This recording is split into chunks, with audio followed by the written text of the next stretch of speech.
Good afternoon, all. My topic is today for the utility of bronchoalveolar lavage, that is BAL. So, basically, bronchoalveolar lavage is a procedure that extracts cell and the fluids from the bronchioles and the lung of the alveoli for the disease diagnosis. It is performed by the bronchoscope. A fiber optic wire and sterile saline is pumped in the air in the fluid and withdrawn for the analysis. BAL can help in the diagnosis of various diseases such as pulmonary infections, pulmonary malignancies, acute respiratory failures, diffuse infiltrative lung disease, occupational lung disease, pediatric lung disease, post-transplant monitoring, and pediatric lung disease. All these conditions can be checked by the BAL fluid. In clinical pneumonia patients, treatment of failure may be linked to the inoperate antibiotic choices, superimposed infection and drug-resistant pathogens. Acquisition, the BAL technique is highly convenient for the pediatric patients and the immunocompromised patient, making it an excellent option for the proper diagnosis. The further BAL fluid contains various microorganisms, including Pseudomonas, Klebsiella, Staphylococcus aureus, Acinetobacter, Streptococcus, then E. coli, Enterobacter, Haemophilus, Moraxella, Citrobacter, and Nocardia. So, in the last 2 years back, I have discovered 26 cases of nocardia in 1 year.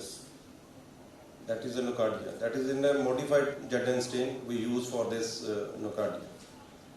Then drug resistance among the clinical and non-clinical isolates has been reported within some bacterial pathogens being resistant to the common used antibiotics. BAL is an innovative technique that has brought a significant breakthrough in the pulmonary disease diagnosis, making it a faster, easier, more sensitive method for detecting the pulmonary disease. This is the workflow, how we, after this BAL come in the lab, then how we will, this is workflow. First is the sample collections, then there is an inclusion and exclusion criteria sample process. There is a macroscopic examination and microscopic examinations. In a microscopic examination, we do gram staining, AFP staining, and modified AFP staining.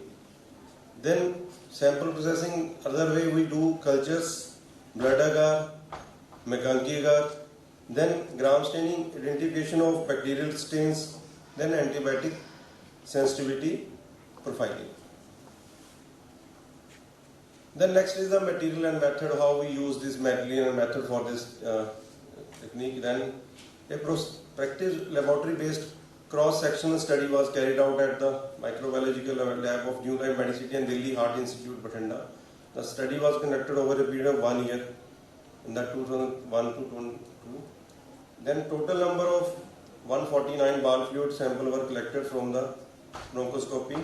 The patients suffering from pulmonary infection, the BAL procedure was carried out by the trained medical staff of the hospital, even the doctors. Patients of all groups were included in these studies.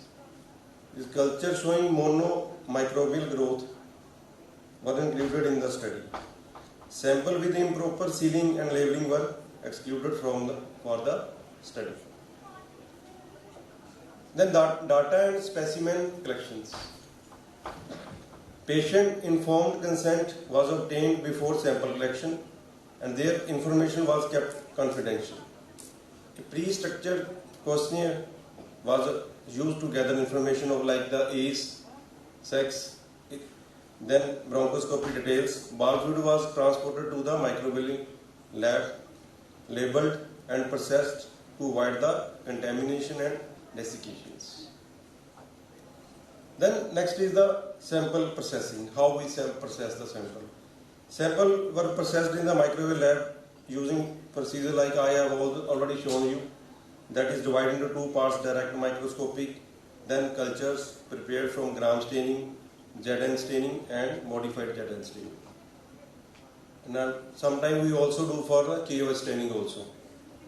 Then macroscopic and microscopic examination, the broad fluid was examined for the appearance, color, consistency, presence of debris and even smear of the most purulent part of the specimen was prepared and cleaned, grease-free slides and subjected to gram staining and acid-fast staining. The specimen was also observed for any kind of pulses. So this is direct microscopy. Then cultures of the specimen, the aerobic cultures of the specimen are performed under the aseptic conditions. As soon as the specimen reached to the laboratory, the sample was inoculated on the MA, that is McConkey agar and blood agars. The plates were aerobically incubated at 37 degrees and 24 hours. If no growth was observed, then the sample was reported as a growth negative or no growth. In case of bacterial growth, a single isolated colony was taken and subcultured in the nutrient agar. Suppose there is one colony, then we do it as subculturing for another 48 hours. And nutrient agar and incubated at 37, same procedure. Then isolation and identification of bacteria. Bacterial isolate identification using standard microbial techniques, including colony morphology, physiological tests, staining reactions, and biochemical tests were performed. Then next is the gram staining was performed on the isolated cultures, and appropriate biochemical test was performed to characterize the organisms. The study tested bacterial susceptibility to the antimicrobial agents using Kirby-Bohr method, disk diffusion method. It is involved in a fresh broth culture of isolate in Muller-Hilton agar, that is MHA, and various antibiotic discs using one of the only company that is making this antibiotic susceptibility. Then we take the John inhibition was measured and result was interpreted as sensitive, intermediate, resistant. MRSA also was identified using cefotaxime, disc and MDR resistant organisms, but differently an ability to resist multiple class of antimicrobial agents. Then screening of ESBL via phenotypical test. We also screen whether it is ESBL or anything else. They were conducted using ceftazimide, cefotaxime on the Muller interest, that is the MHA agar. So production was noted, ESBL production was noted by this method. Probably ESBL producer has zone of inhibition of less than 20 nanometer mm and ceftazimide is 27 mm for the cefotaxime. The confirmatory test was conducted by suspected ESBL producing microorganism using antibiotic combination of ceftazimide and clavulanic acid. So for the screening we use only, that is screening, for the screening we use ceftazimide and cefotaxime. For confirmation we are using the combination antibiotic discs, that is ceftazimide with clavulanic acids. Then data analysis was performed using SPS statistical software. A chi-square test was used to determine the association between pulmonary infection with various attributes such as patient age, gender and presence of TB, that is tuberculosis. The p-value is less than 0.05 was assumed to be statistically significantly for the analysis. Then among the 149 samples tested for the microbial infections, 142, that is 95.3 samples were showed at least one bacterial growth. Of those 142 growth positive sample, 127, that is 89.4% show the monomicrobial and 15 accounted for the polymicrobial growth. There is two type of growth is there on the plates. The study was found a strong association between gender and bacterial growth in 142 growth positive samples. Male had a highest growth rate, that is 64.8, while the female had lowest 35.2. Then age group 60 to 70 year had a highest growth rate, that is 30.9, while the 10 to 20 year has lowest growth. But no association was found between ethnic group and bacterial growth. This is the growth, that is a chart association of bacterial growth with the various attributes. That is, male is, as I also described, 98%. One has no growth of total 93 samples. Female has 50%.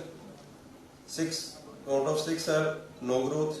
Then age group, I have already told you, 0 to 10 is a 4, that is 66%, and no growth is 33%. Moreover, in the age group of 20 to 30, there is 8, that is 88%, and 11% is no growth. That is no colony obtained over the, no bacteria obtained on this cultures. Then 50 to 60 age group has a 92% of growth, and there is a 7.14 growth, that is no growth over there on this. 60 to 70 is 97% is growth, and 2.2% is no growth. There is no bacteria obtained on these culture plates. And 70 to 80, 96% there is a growth of the bacteria, and 3.8 have no growth of the bacteria. Then TB infection, that is 36, that is 100% this growth of the bacteria, and 106, that is 93% has, if the TB is not there, that is 93%, they have a growth of the bacteria. Then 7% with no TB infection is 6.1%. Then distribution of isolated bacteria. A total of 157 bacterial growths were observed. Of the 124 were gram-negative, and 33, that is, were gram-positive GPC are there. Among the gram-negative isolates, Pseudomonas aeruginosa was the frequently isolated bacterium, that is 64. Klebsiella was the second most frequently isolated bacteria. Then E. coli, Citrobacter accounted for 61% and 4%, 3.2 respectively. Among the 33 GPC, there Staphylococcus aureus accounted for the 57% and Streptococcus pneumoniae accounted for the 42% respectively. That is shown in the figure also.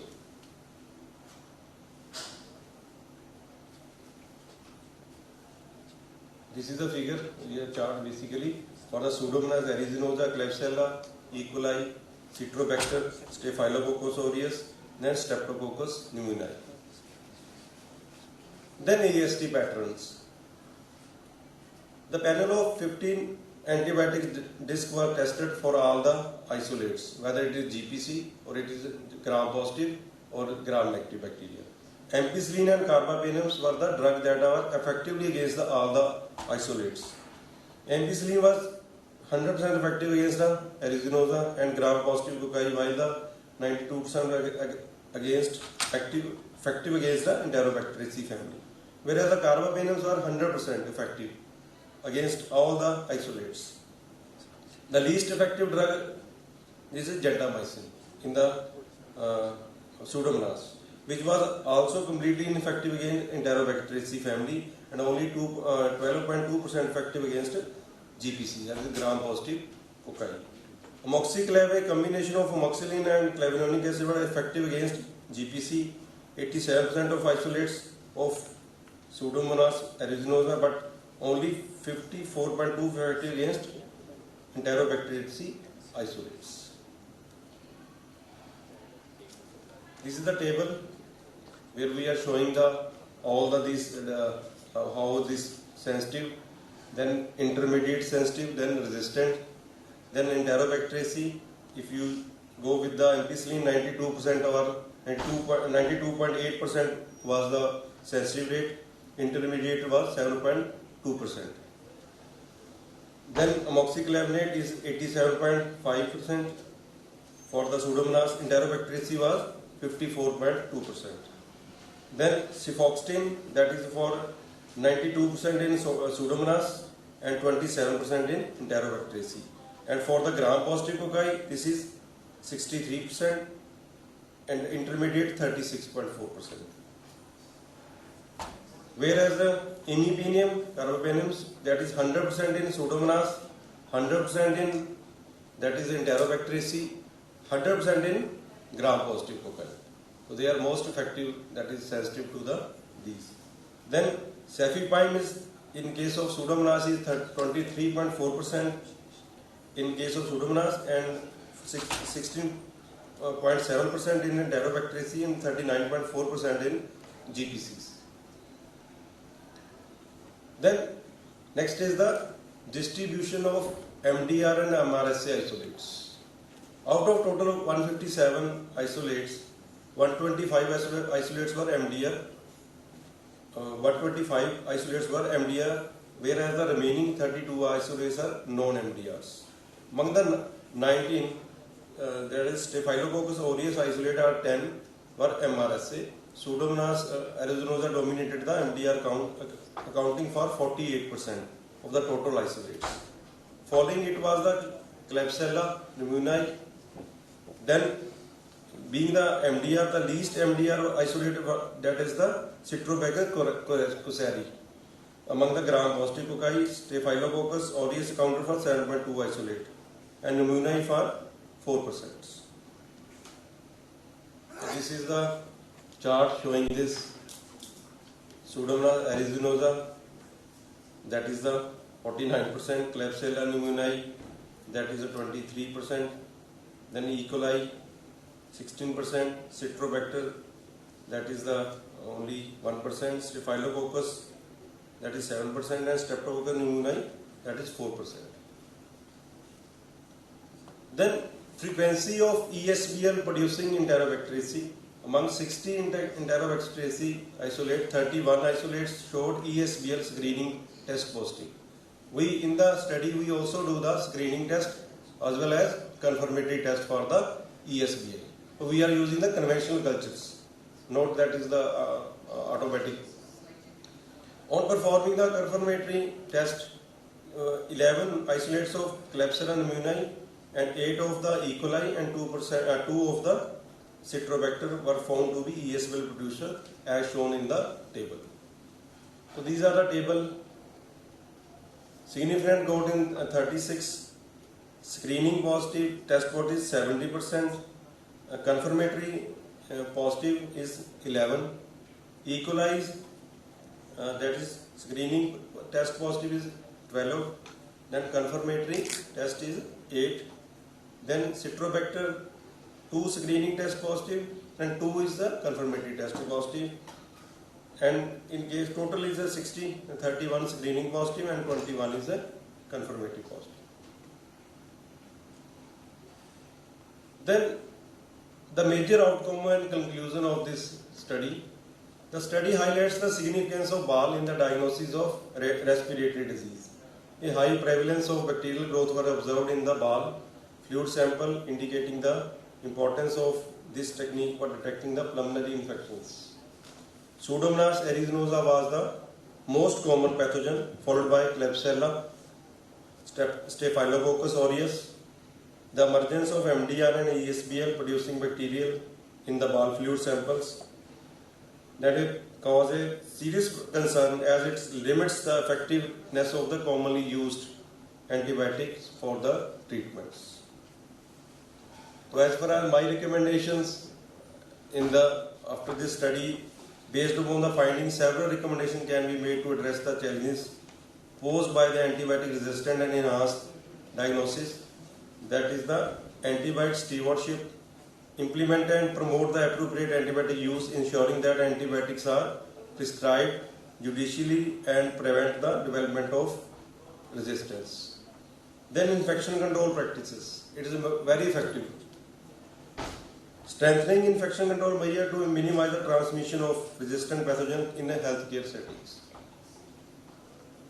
Continuous monitoring. Regular monitoring of antibiotic resistant patterns in the hospital to identify the emerged trend and adapt treatment protocols accordingly. Education and awareness. Conduct education program to raise awareness program, healthcare professional and public about the risk of antibiotic misuse and the importance of BAL as a diagnostic tool. Research and development, improve diagnostic, continue to explore the new innovative diagnostic method so it can be rapidly identification of pathogens and resistant profiles. By implementing these recommendations, healthcare facility can be proactive step and to address the challenge of the antibiotic resistant, enhance the diagnosis and treatment of the respiratory disease. This is my paper where we have a study that is that is isolate 26 cases of nocardia in a period of 1.5 years at Delhi Heart Institutes. Thank you. Thank you, sir, for the talk.